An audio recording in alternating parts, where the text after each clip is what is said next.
My dear students, السلام علیکم۔ I am Asif معین۔ جیسا کہ آپ جانتے ہیں کہ میری last video become final advance accounting final account کے ٹاپک کے حوالے سے ایڈجسٹنگ کی کلاس پر مشتمل ویڈیو تھی، اور میں نے اپنی لاسٹ ویڈیو میں آپ کے ساتھ جو ہے فار دا ایئر کے ٹاپک پر گفتگو کی تھی۔ الحمدللہ ہماری وہ کلاس مکمل ہو گئی تھی۔ آج کی ویڈیو میں ہم بات کریں گے ڈیپریسیشن کی انٹری پر۔ ڈیپریسیشن کی جو انٹری ہے وہ عام طور پر ایگزام میں 2 سے 3 مختلف قسم کی صورتحال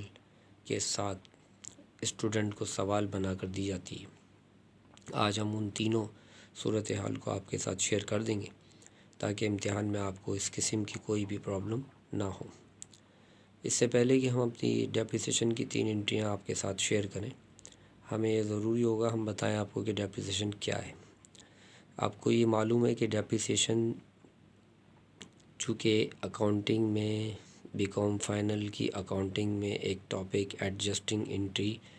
کی انٹریز میں سے ایک انٹری ہے، اور چونکہ یہ اکاؤنٹنگ میں ہے تو اکاؤنٹنگ کا تعلق بزنس سے ہے، اور بزنس میں ہر طرح کے بزنس ٹرانزیکشنز پرفارم کیے جاتے ہیں۔ اب چونکہ کمپنیز یا فیکٹریز یا انڈسٹریز جو ہوتی ہیں وہ اپنے کسی بھی مقصد کو پورا کرنے کے لیے بڑے بڑے پلانٹ ایسٹس کو پرچیز کرتی ہیں،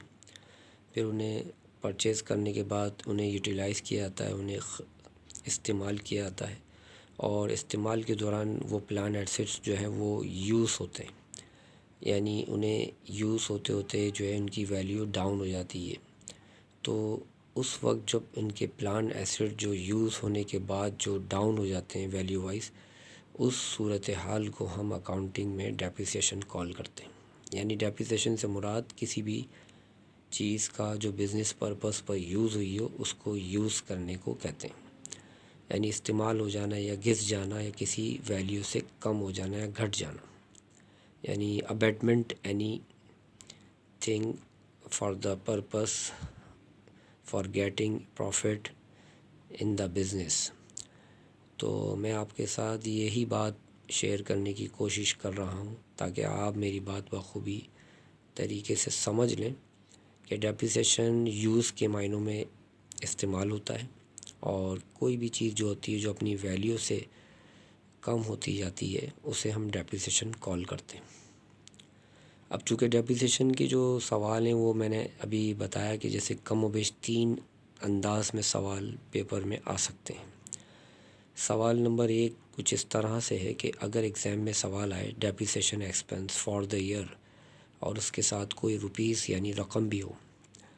لیکن یاد رہے کہ یہ فار دا ایئر پچھلی ہم نے جو لاسٹ کلاس جو رکھی تھی اس میں جو فار دا ایئر تھا اس سے اس کا کوئی تعلق نہیں ہے۔ ہم نے اسی ویڈیو میں ہی یہ بات کہہ دی تھی آپ سے کہ فار دا ایئر کی انٹریوں میں ڈیپریسیشن ایکسپنس اور بیڈ ڈیٹس کی انٹریوں کے حوالے سے کوئی میچنگ نہیں ہوگی، کوئی ریکنسیلیشن نہیں ہوگی،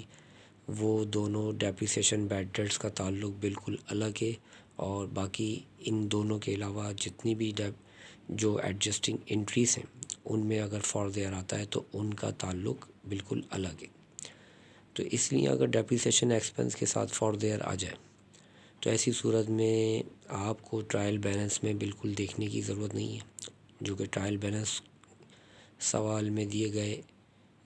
ڈیٹا فور کے اوپر کے حصوں کو کہا جاتا ہے۔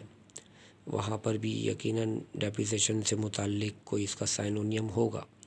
لیکن چونکہ ہمارا یہ آپ کے لیے ایک میسیج ہے کہ اگر depreciation expense for the year کسی بھی رقم کے ساتھ ڈیٹا فور میں بحیثیت ایک کوشچن ہو تو آپ ایسی صورت میں اوپر سے اس کو کچھ بھی پلس مائنس کے عمل سے نہیں گزاریں گے، جبکہ نیچے ڈیٹا فور کی جو انٹری ہے اسی رقم سے اس کو ہم آنسر میں تشکیل دے دیں گے، اور حسب روایت ہم جنرل کے کالم بنائیں گے، اور کالم بنانے کے بعد ہم یہ جواب لکھ دیں گے کہ depreciation expense debit allowance for depreciation credit. ہاں، اگر ہم بات کرتے ہیں کیس 2 ڈیپریسیشن کی تو اس کی صورتحال سوال میں کیا ہوگی، پہلے اس پر بات کر لی جائے تو زیادہ بہتر ہوگا۔ ڈیپریسیشن کیس 2 کا سوال جو ہوگا وہ حسب روایت ڈیٹا فور میں ڈیپریسیشن ایکسپنس کے نام کے ساتھ پھر دوبارہ موجود ہوگا، لیکن اس دفعہ اس کے ساتھ کوئی رقم نہیں ہوگی، نہ اس کے ساتھ فار دیئر کا ورڈ ہوگا، بلکہ اس کے ساتھ ایک پرسنٹیج گیون ہوگی، 5% یا 4 یا 6 یا 9 وغیرہ، اور اس کے ساتھ ایک کسی فکس ایسٹ کا نام بھی مینشن ہوگا۔ مثال کے طور پر ڈیپریسیشن ایکسپینس 5% آن فرنیچر۔ تو یہ صورتحال جو ہوگی یہ بتا رہی ہوگی، اس سے ہمیں میسج ملتا ہے کہ یہ فرنیچر پر اپلیکیشن کرنی ہے 5%، اور اس کے طریقے سے ہمیں فرنیچر کا 5% یوز معلوم ہو جائے گا۔ اب چونکہ ہم تو پرسنٹیج دیکھ رہے ہیں، ہمارے پاس رقم تو ہے نہیں، لہٰذا اب اس دفعہ ہم جو ہے ٹرائل بیلنس میں اوپر لک فار کریں گے فرنیچر کو، اور فرنیچر اوپر موجود ہوگا، پھر فرنیچر کی کاسٹ سے ہم جو 5% کی اپلیکیشن کریں گے، اور جو رقم ہمیں حاصل ہوگی اس رقم کو ہم لے کے حسب روایت وہی جواب لکھ دیں گے جو ہم نے اس سے پہلے کیس 1 میں شو کیا تھا، یعنی depreciation expense debit and allowance for depreciation credit, اور رقم وہ لکھیں گے جو پرسنٹیج کے بعد ہمیں حاصل ہوئی۔ ہاں، اگر کیس 3 ہو تو وہ کیا ہوگا وہ بھی سن لیجئے۔ کیس 3 کی صورتحال کچھ اس طرح سے ہوگی کہ ڈیپریسیشن ایکسپینس ڈیٹا فارم میں اب کی دفعہ پھر موجود ہوگا، اور ڈیپریسیشن ایکسپینس کے ساتھ جو ہے ایک بار پھر پرسنٹیج کا ذکر ہوگا، لیکن پرسنٹیج کے ساتھ جو ہے وہ نام جو ہے اس دفعہ فرنیچر، بلڈنگ، مشین یا ٹائپ رائٹر، کمپیوٹر وغیرہ کچھ بھی نہیں ہوگا، لیکن اس پرسنٹیج کے ساتھ جو نام ہوگا وہ ہوگا پلانٹ ایسٹس یا پھر نان کرنٹ ایسٹ۔ تو اب ایسی صورت میں اگر پلانٹ ایسٹ یا نان کرنٹ ایسٹ کا اگر ذکر آ جائے تو آپ کے لیے میسیج ہے میری طرف سے کہ آپ اوپر ٹرائل بیلنس میں پھر لک فور کریں گے، اور اس مرتبہ آپ جو ہے پلانٹ ایسٹ نام کے جتنے بھی فکس ایسٹ ہیں، یعنی پلانٹ ایسٹ خود ایک نام نہیں ہے، پلانٹ ایسٹ جو ہے وہ سمجھ لیں ایک ہیڈنگ ہے، اور وہ سمجھ لیں ایک مجموعہ، ایک کمبینیشن ہے تمام فکس ایسٹ کا، اور نان کرنٹ ایسٹ بھی کوئی ایک خود اسپیسیفکلی ایک نام نہیں ہے، بلکہ وہ بھی ایک کلیکٹیو ناؤن ہے بہت سارے فکس ایسٹ کا۔ تو جب بھی پلان ایسٹ یا نان کرنٹ ایسٹ کا ذکر آ جائے تو آپ کو اوپر تمام فکس ایسٹ پر پرسنٹیج اپلائی کرنا پڑے گا، چاہے 5 ہوں یا 6 ہوں یا 7 ہوں۔ عام طور پر پلان ایسٹ جب fixed asset non current asset کا ذکر جب آتا ہے تو کم و بیش 2 سے 3 فکس ایسٹ لازمی اوپر نکالنے ہوتے ہیں۔ تو آپ ایسی صورت میں پلان ایسٹ کو مت ڈھونڈیے گا کہ آپ سوچیں کہ پلان ایسٹ ہی نام ہے تو وہ اوپر موجود ہوگا، ایسا نہیں ہے۔ پلان ایسٹ ایک ڈپارٹمنٹ ہے، ایک ہیڈنگ ہے، اس کے اندر میں جو نام ہے وہ دراصل فکس ایسٹ ہے، فرنیچر ہے، بلڈنگ ہے، مشین ہے، ٹائپ رائٹر ہے، ایکوپمنٹ ہے، وہ پلان ایسٹ کے سمجھ لیں ممبران ہیں، اس کے فیملی ممبرس ہیں۔ اسی طریقے سے نان کرنٹ ایسٹ بھی خود ایک اسپیسیفکلی نام نہیں ہے، بلکہ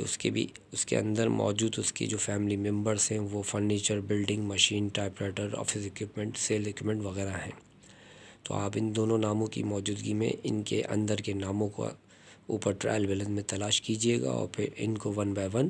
ان پر پرسنٹیج اپلائی کیجئے گا۔ عام طور پر پرسنٹیج تو ایک ہی ہوگا نیچے گیون، لیکن رقمیں الگ الگ آنے کی وجہ یہ ہوگی کہ سب کی اوپر رقمیں سیم نہیں ہوں گی، جس کی وجہ سے پرسنٹیج سیم ہونے کے باوجود چینج اماؤنٹ آئے گی، جس کی وجہ یہ ہے کہ اوپر کی رقمیں تبدیل ہیں۔ تو جتنے بھی پلان ایسٹ یا نان کرنٹ ایسٹ کے حوالے سے جو فیملی ممبرس ہوں گے ان کی اتنی ہی انٹریاں بنائیں گے، اور ہر بار ہم یہ انٹری بنائیں گے: depreciation expense debit, allowance for depreciation credit, again depreciation expense debit, allowance for depreciation credit. تو اس طریقے سے ہمارے یہ ڈیپریسیشن کی جو ہمارے 3 کیسز جو ہے یہ مکمل ہو گئے۔ امید کرتا ہوں کہ آپ کو یہ تینوں ڈیپریسیشن کے کیسز پر جو کلاس ہے ہماری شارٹ ویڈیو وہ سمجھ میں آ گئی ہوگی۔ انشاءاللہ ہم اپنی کل نیکسٹ کلاس میں مزید اپنے فائنل اکاؤنٹ کے ٹاپک کو کنٹینیو کریں گے، اور انشاءاللہ تعالیٰ آپ کو اس کے حوالے سے مزید آسانیاں فراہم کریں گے۔ Thank you very much.